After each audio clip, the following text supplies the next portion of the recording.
Hasta ahora les hablé sobre el estatuto de la mujer y de la familia en general, mediante la sacralidad del cuerpo y la exorcización de los sentidos.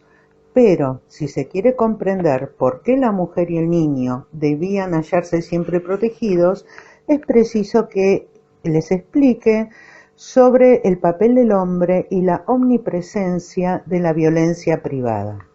Si la educación intelectual del joven en las escuelas monásticas había dejado de ser un acto de la vida privada, el deporte y la caza eran aprendizajes siempre interiores al ámbito familiar.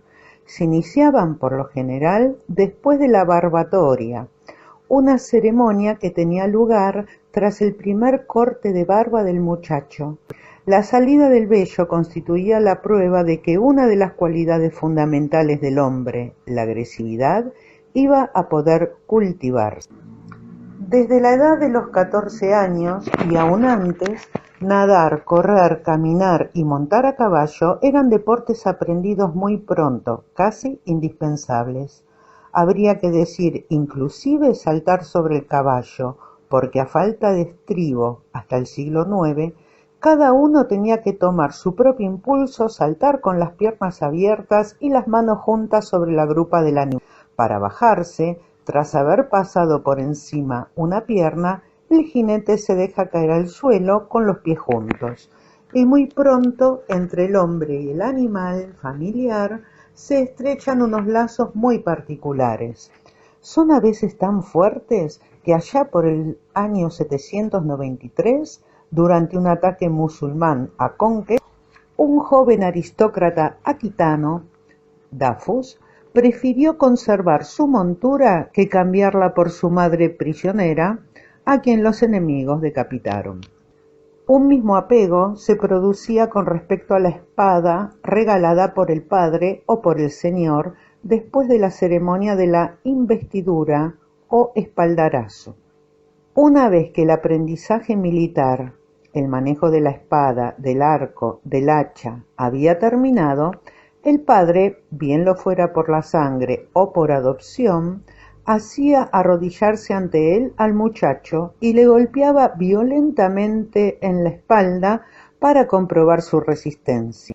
La investidura era un rito de iniciación que aseguraba que un joven era ya capaz de, en adelante, batirse y de matar en defensa de su parentela. El adiestramiento más importante seguía siendo la caza, lugar ideal en el que se aprendía a matar grandes animales y a apoderarse de la caza menor. Se establecía además una doble relación de familiaridad y de amistad con los animales domésticos que ayudan a cazar, y de agresividad frente al mundo salvaje, inculto o no cultivado. Entonces se establece esa rivalidad entre el hombre y la bestia que permite averiguar cuál es la ley del más fuerte, si la de la naturaleza o la de la cultura, la del instinto o la de la inteligencia. La caza no tiene únicamente como finalidad surtir de carne a las cocinas, sino también adiestrar para la guerra, entrenar en el arte de matar, y no deja de haber ocasiones en que el hombre es su víctima. Por ejemplo, el rey Luis II, que acababa de vencer a los vikingos 2 años antes, no encontró nada mejor que una caza muy tierna. Era una muchacha que corrió a ocultarse en su choza. Olvidándose de que estaba a caballo, se precipitó al galope por la puerta y se cascó el cráneo como si fuera un huevo contra el dintel.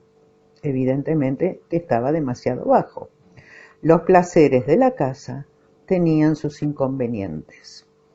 Aquella guerra entre el hombre y el animal tenía la ventaja de procurar no solo el placer de matar, sino también la intimidad con el animal doméstico, cuyo instinto había de ser dirigido por el hombre.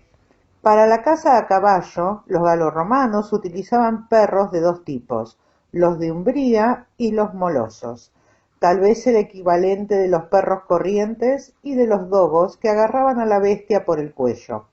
Los burgundios empleaban el perro de jauría, un animal rápido, el segusiavo, un perro muy apto para la persecución, y el petrúnculo. Quizá era otra especie de dogo. Al que robaba un perro se le condenaba a abrazarle en público el trasero, o, si se negaba a tamaño deshonor, a pagarle 5 sueldos a su propietario y otros 2 de multa. También había una vieja práctica céltica conocida todavía hoy como caza a la brama. Consistía en emboscar entre árboles y redes en forma de U un ciervo atado a un ramal y que en el momento del celo se ponía a bramar, atrayendo indefectiblemente a las ciervas y otros ciervos. Igualmente apreciadas eran las aves de presa, cuyo adiestramiento era aún más difícil. Entre el hombre y el animal se establecía una relación privilegiada de connivencia, porque ambos eran cazadores. Con el animal salvaje se creaba también otra relación más compleja, hecha a la vez de miedo y de imitación. El lobo era entonces un animal habitual en los campos. Cuando el invierno era demasiado frío, se los veía llegar a entrar hambrientos hasta el interior de las poblaciones fortificadas, como en Burdeos en 585, cuando devoraron a varios perros. La caza del lobo había llegado incluso a ser tan corriente que entre las trampas que la gente ponía en el descampado, o sea, fuera de las tierras cultivadas, había una compuesta de un aparato con un arco tendido. Bastaba tocarlo para que la flecha se disparara y matase al imprudente, animal u hombre. La ley de los burgundios, con el fin de evitar este tipo de accidentes, precisaba que debía señalarse la situación de la trampa con 3 marcas, una en el suelo y 2 en el aire. Es evidente que el lobo aterrorizaba a las gentes y aparece tan peligroso como el jabalí, el cual, enormemente agresivo en cuanto se siente atacado, hace frente y puede herir gravemente de un buen hocicazo. En el caso del jabalí, al contrario del macho que ataca enseguida, la hembra huye a la carrera sin detenerse nunca.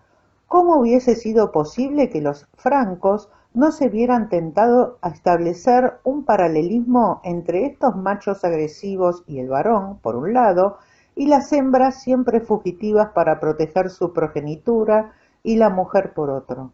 La naturaleza animal les dictaba literalmente a los humanos sus papeles masculino y femenino, agresión y ternura, superioridad e inferioridad.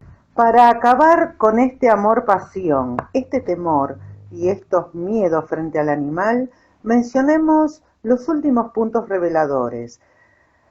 Hay un artículo en la Ley Salia que preveía que si un cuadrúpedo doméstico había matado a un hombre, su propietario habría de pagar la mitad de la composición prevista por un homicidio, y el animal se debería entregar al querellante de la parentela.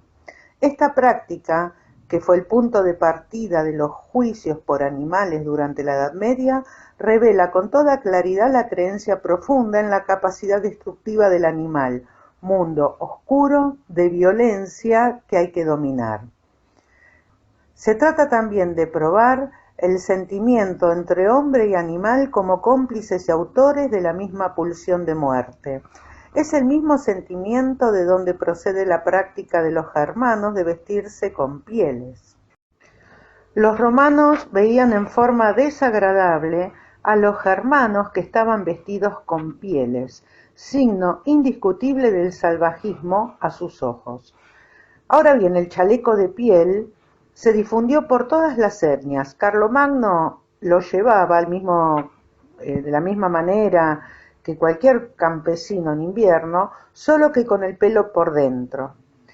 Se pretende sin duda adquirir las cualidades del animal, pero correr el riesgo de asemejársele con la pelambre al exterior ¿no será también correr el grave peligro de verse súbitamente habitado por él? Pero es indudable que de lo que se trataba a la vista de este miedo era de rebajarse al rango de la bestia, de adquirir en lo esencial sus cualidades y su arte de matar.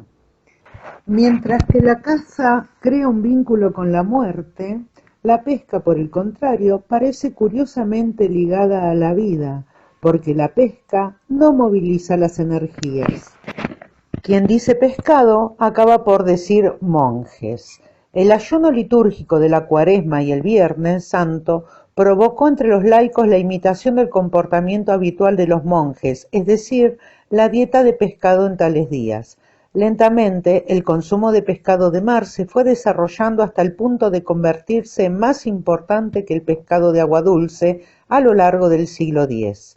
Pero en el simbolismo alimentario y social, el pescado siguió vinculado a lo que lo habían lanzado como alimento de paz, propio de hombres sin armas, los monjes, y sobre todo a causa de sus orígenes acuáticos, como fuente de vida vinculada al mundo femenino. En una consideración límite, la pesca se entendía como una anticaza, como una actividad en suma envilecedora y peyorativa de la que la nobleza no podía ocuparse. Y aquí los dejo por hoy. En locución, Bemol Alfar. En edición, La Bruja Tefi.